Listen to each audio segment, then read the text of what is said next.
नमस्कार, आप सभी परिजनों को सादर जय सिया राम, सादर प्रणाम। आप सभी देख रहे हैं कि पर्यावरण रक्षा संकल्प यात्रा परिवार पर मैं आप सभी को प्रतिदिन माघ मेला 2026 प्रयागराज से जुड़े हुए महान व्यक्तित्वों का दर्शन करवाता हूं। जी हां, महान संतों का, हास्य कलाकारों का और ऐसे विहंगम विभूतियों का जो कि अभी या तो मंच पे आए नहीं हैं और या तो मंच के बेताज बादशाह बन चुके हैं। जी हाँ, इसी कड़ी में हम आए हैं श्री कल्याणी देवी जी के पास। आपका नाम मैंने बहुत सुना था। आप संगीत के क्षेत्र में, कला के क्षेत्र में, साहित्य के क्षेत्र में और साथ साथ प्रकृति, पर्यावरण और वृक्षारोपण के प्रति बड़ी जागरूक महिला हैं। जी हाँ, आइए हम उन्हीं से जानने की कोशिश करते हैं कि आपके जीवन में ऐसा कौन सा भाव आया कि आपने अपने जीवन को कला, साहित्य और प्रकृति से जोड़ करके समाज को एक नई रोशनी देने की दिशा में कदम रख लिया है। जी हाँ, सर्वप्रथम आपसे परिचय, आपका परिचय क्या है?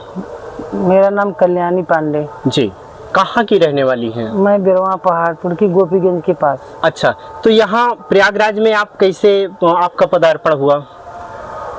लोग बोलते हैं ना कि गुरु माने गुरुदेव बताते हैं कि जी। हाँ, गुरु की चलती सब जाते हैं, भगवान के पास भी चले जाते हैं। जी। गुरु की आज्ञा से मुझे गुरु जी मेरे घर गए थे, वो लेके आए यहाँ पर, बोले चलिए प्रयागराज दिखा के आता हूँ। अच्छा, तो आप संगीत के क्षेत्र में आपका रुझान कब से हो गया? बचपन से रहा या कि कुछ समय के बाद, या किस तरीके से आपने संगीत के क्षेत्र में कदम रख दिया?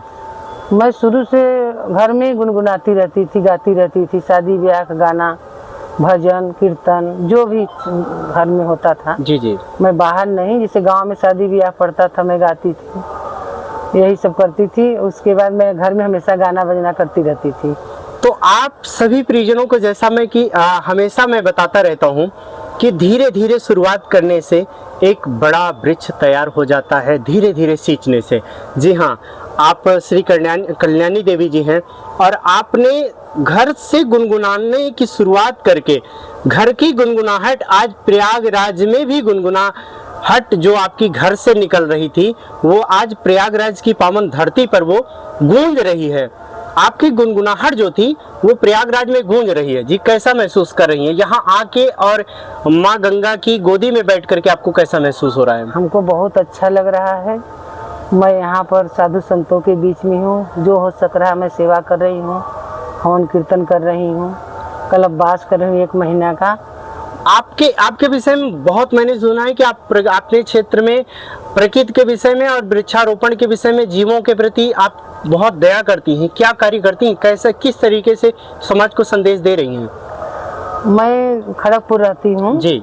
वहाँ पर भी मैं छत पर बहुत वृक्ष लगाई हूँ। जी। मेरा बहु लोग, हम लोग मिलके लगाए हैं। जी। और अभी आदरणीय जी बता रहे थे कि आप पानी पीने के लिए व्यवस्था कर रखी है। वहाँ पर भी, छत पर भी रखी हूँ, बहुत बड़ा ऐसे पत्थर के बनवा के। आप देख सकते हैं परिजनों की, लोग कहते हैं कि हमारे पास संसाधन का अभाव है, लेकिन आप माता जी हैं और आप शायद जगह न रही होगी सरोवर बनवाने की, तो छत पर ही एक सरोवर टाइप का तैयार कर दिया कि जीवों को पानी पीने के लिए। हाँ। तो आप धन्य हैं। और वृक्षारोपण के विषय में आपके क्या विचार हैं? मैं गोपीगंज में बहुत बड़ा ऐसे बनाई हूँ। जी। बच्चे मेरे नाती पोता नहाएंगे।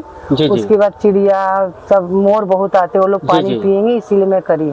जी। हमको जीवों पर बहुत दया आती है। जय हो, धन्य है ऐसे लोग जो कि जीवों पे दया करते हैं। वृक्षारोपण के विषय में आपका क्या संदेश रहेगा? हमको बहुत अच्छा लगता है। आप वृक्षारोपण करती हैं? हाँ, छत में मेरे बहुत है। जी हाँ। और पैतृक गांव में भी, जैसा कि आप आदरणीय जी बता रहे थे कि पैतृक गांव में भी आप वृक्षारोपण करवा के रखी हैं? जी। मायके में बहुत है, ससुराल में मैं तो बहू बन के रहती हूँ। जी। वहाँ जैसा कुल मिला के प्रकृति प्रेमी परिवार है, संगीत और कला से जुड़ा हुआ परिवार है। तो संगीत के विषय में आप गंगा माँ के विषय में क्या गुनगुनाना चाहेंगी? आपका कोई प्रिय भजन और आपकी कोई प्रिय लोकप्रिय संगीत, क्या समाज को और हमारे दर्शकों को क्या बताना चाहेंगी? चलिए मैं बोलती हूँ। हाँ जी।